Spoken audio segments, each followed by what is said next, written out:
Bem-vindos ao Brasil Mais Livre. Galera, ontem, o ministro Fux proferiu um voto no STF que não só humilhou, mas desmontou a tese da acusação ponto a ponto. O ministro Fux apresentou um voto detalhado em relação a supostos crimes do 8 de janeiro e do suposto golpe de Estado, analisando preliminares e mérito. O juiz não hesitou em defender os princípios do Estado de Direito e do devido processo legal, trazendo à tona profundas irregularidades processuais, desde a incompetência do foro até o cerceamento de defesa e a falta de provas concretas para crimes graves. Em vários momentos, Fux parecia se referir diretamente ao ministro Alexandre de Moraes, pedindo por decisões técnicas, baseadas no devido processo legal, não por convicções pessoais e políticas. Ao contrário do Poder Legislativo e do Poder Executivo, não compete ao Supremo Tribunal Federal realizar um juízo político do que é bom ou ruim, conveniente ou inconveniente, apropriado ou inapropriado. Ao revés, compete a este tribunal afirmar o que é constitucional ou inconstitucional, legal ou ilegal, invariavelmente sob a perspectiva da Carta de 1988 e das leis brasileiras. Trata-se de missão que exige objetividade, rigor técnico e minimalismo interpretativo, a fim de não se confundir o papel do julgador com o do agente político. A persecução penal destina-se, assim, a reconstruir fatos que potencialmente se enquadram como crimes, em sua feição típica, antijurídica e culpável.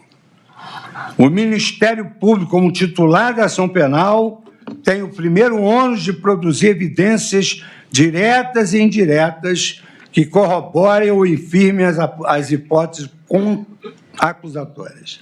Para tanto, atua proativamente, com o intuito de transformar a narrativa acusatória em conclusões probabilísticas, acima de qualquer dúvida razoável. Trata-se de tarefa que exige significativo rigor analítico. Afinal, cada elemento de prova, cada detalhe reconstituído, pode alterar o mosaico de hipóteses sobre personagens e condutas, exigindo-se da acusação que apresente uma narrativa lógica, temporal e subjetivamente coerente.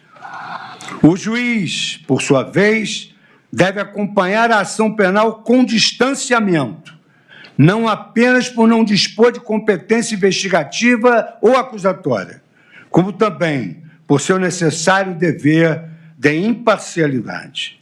Aqui reside a maior responsabilidade da magistratura: ter firmeza para condenar quando houver certeza e, o mais importante, ter humildade para absolver quando houver dúvida.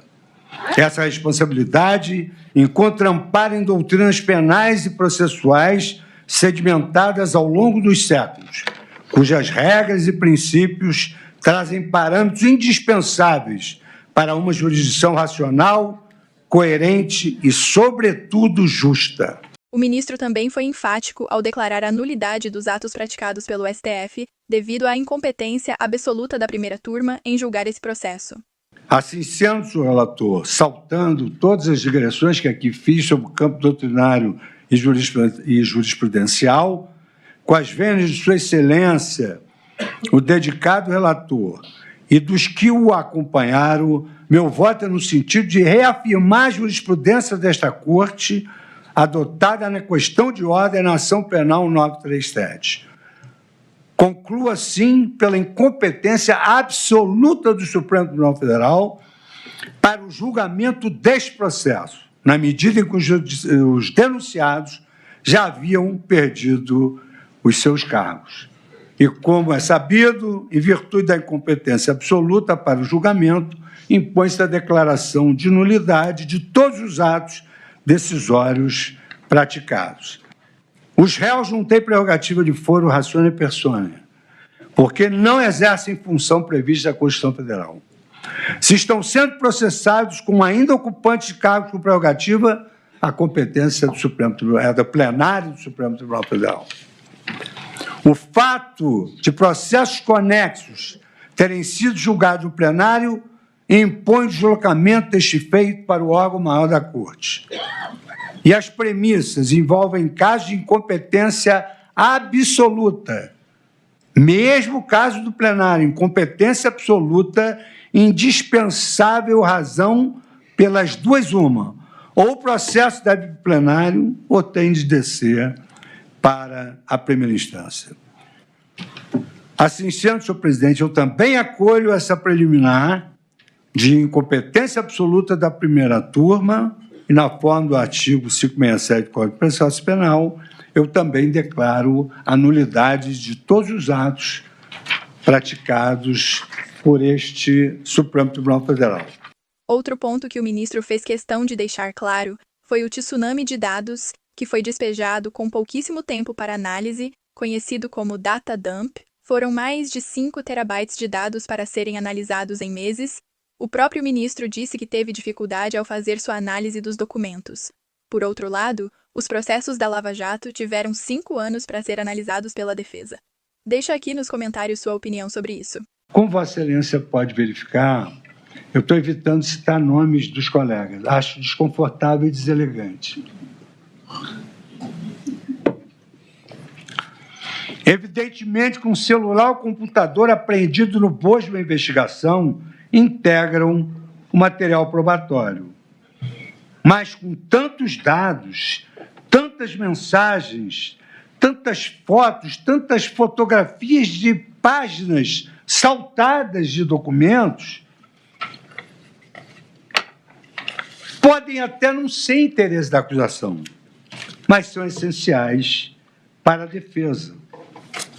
Porque a jurisprudência do Supremo Tribunal Federal, que Vossa Excelência conhece como ninguém, ministro Zanin, não compete à autoridade policial, ao Ministério Público ou mesmo ao juízo processante realizar um filtro seletivo do material probatório colhido, decidido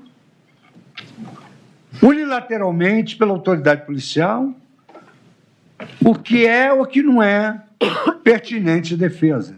Por isso, senhor presidente, a egrégia turma, em razão da disponibilização tardia de um tsunami de dados, data dump, sem identificação suficiente e antecedência minimamente razoável para os atos processuais, e eu confesso que tive dificuldade para elaborar um voto imenso. Eu acolho a preliminar de violação à garantia constitucional do contraditório e da ampla defesa e reconheço a ocorrência de cerceamento e, por consequência, eu declaro a nulidade do processo desde o recebimento da denúncia. A defesa do direito penal do fato e não do autor encontrou na análise Carl Engels, que formulou a introdução ao pensamento jurídico, na mais inspirada formulação. Ninguém pode ser punido simplesmente por ser merecedor de pena, de acordo com as nossas convicções morais, ou mesmo segundo a sã consciência do povo. Pois é, gente, Fux escancarou para todo mundo ver como o STF tem agido de forma parcial e motivada por convicções políticas ao invés de técnicas. Embora estivesse claro para a maior parte daqueles que realmente se preocupam com o Brasil, Fux expôs para seus colegas de corte que a Constituição vem sendo violada decisão após decisão. Independente do resultado desse julgamento, que nós infelizmente já imaginamos o resultado, foi deixada a questão de que o judiciário brasileiro não é uma entidade imparcial que defende o interesse dos brasileiros. Ficou claro que os ministros, em sua maioria, estão agindo com interesse pessoal e político, deixando de exercer suas funções como defensores da Constituição. Em qualquer país sério, esses supostos juízes já teriam sido afastados de seus cargos e possivelmente estariam sendo julgados e presos por seus atos. Muito obrigada por assistir até aqui. Se você gostou do vídeo, se inscreve no canal, isso ajuda muito a gente a continuar produzindo vídeos todos os dias. Que Deus te abençoe e toda a sua família.